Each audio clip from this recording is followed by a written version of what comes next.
1999 or 2000, you're saying that this happens in another country and that there's a women's secret society that's very powerful. That part is great, right? Secret society for women, and it's very powerful, and yes, it is. But what we don't know is that to be initiated into the secret society of women, you have to be you have to be first kidnapped. So the kidnapping part is also an act of violence, because you see, the girls, they don't know. Every day you don't know, is it today or is it tomorrow or is it day after? So you're kind of like, oh my gosh, you don't know. But because you think, oh, when I go to the secret society, I am going to become a woman. So you are happy about that part, but you don't know what it is. So there's a little bit of fear, there's a little bit of excitement. But because in my case, I noticed that in the village where my father took us to wait for this, there were some girls who actually disappeared. Like, you know, they just disappeared. And anytime you ask, well, where is this person? Where is Bintu? Or where is Khadija? They will say, well, she's, don't talk about her. She's gone. Or they will say the vessel is broken. I'm like, what does that mean? The vessel is broken. They said, that's it. We're not going to talk about that. So I kept asking the question, what happened? And then everyone said, well, that's okay. After you go to the secret society, you will also know. So I didn't know what they were talking about. But there was a lot of fear, because I'm like, okay, nobody wants to talk about it. Silence.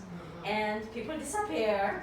And nobody wants to answer, where is this girl? So, you know, because I had an inquisitive mind, even though I was 19, so young, in most West African cultures, you do not ask questions. You just don't ask questions because you have to be respectful to the elders.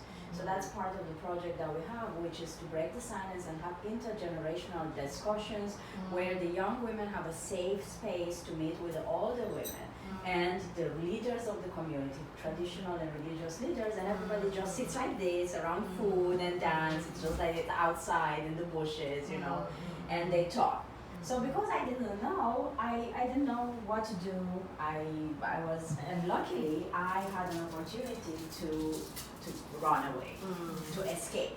But I did not know what I was escaping. And I think that's very important, because sometimes, you know, we always have something that's called intuition, or you know in your heart that something is very, very powerful and something is wrong, but you can't say what it is, which is why my motto is stand in your truth for yourself and others, because that was my truth. When I would say things to people, nobody would listen to me. And when I went to the US, everybody was like, no, it's not possible. No, we cannot believe it. No, it's not good. How can you say that? Female genital mutilation, that is a practice that is so invasive.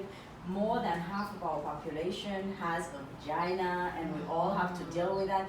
Women didn't want to hear about it. In fact, it was very difficult to get women groups to listen to me, because everyone was like, oh, please, I don't want to talk about it, because it's even more personal, you know? So I had to develop a presentation that was very sensitive and very culturally relevant in a way that everyone who will listen, they will understand this is a human rights violation.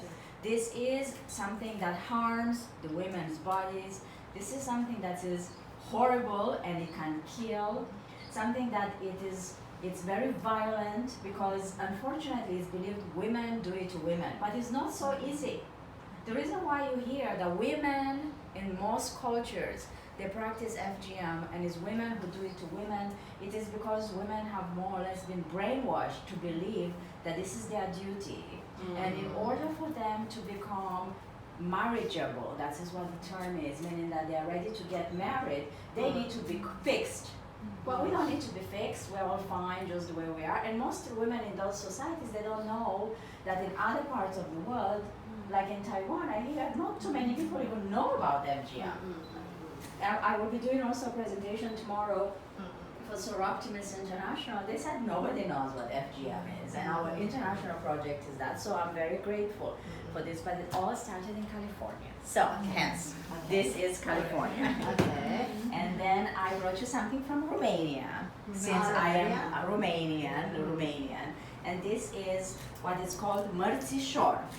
And mărțișor is a traditional Romanian decoration that is specific to my country, and this is for your office. And the red and the white signifies the new life, and it's usually on the first of. So you know, in Romania, it's very cold in the winter, and it's white because it's snow. Yeah. So when the spring comes, which is March 1st, it is the red. So it's kind of like blood and new life. Years ago was to start a campaign that I call it the egg campaign.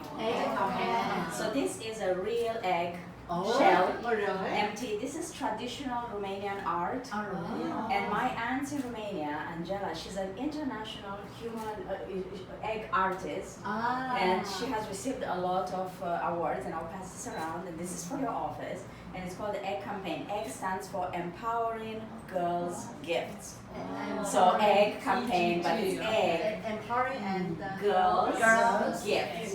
Because I had a campaign, so the money that goes from this egg is to provide for education and for protection for girls in Sierra Leone. And it says working to eradicate FGM in Sierra Leone. So I just, and mistakenly instead of 2019, they wrote 2009, so we're a little bit back, but this is for you. And I wanted, so this is it, and this is real. So if you, be careful. yes, and I glued it because we want to make sure that it's Everything's okay. And I also brought some of this that you can keep in the office. Different organizations I collaborate with, Peace Over Violence. It's like a little pin. Where is the And organization? this is in Los Angeles, and we work with, actually female genital mutilation happens in Los Angeles as well. In fact, we just launched our End FGM campaign, thank you, which is in, not campaign, task force, and FGM task force in Los Angeles, and we're in collaboration with many organizations. And then you might have heard about Denim Day. Oh, Denim Day, yes. Denim Day. There's a campaign in Taiwan too. Oh, that's wonderful. So I brought you some from Denim Day in LA. And this is to show that my genes for Denim Day protect protest against violence, protect human rights of girls. So just pins from Los Angeles. So that's it. That's my gift offering. I have a souvenir for you, but compared to your souvenir, we are so simple. On the mountain. On the mountain is in the middle of Taiwan, and the tea produced there is very famous. But this tea is different from the black tea. It's green tea. Okay. So I hope you enjoy it and have a good memory in Taiwan. Thank you so much. Thank you very much.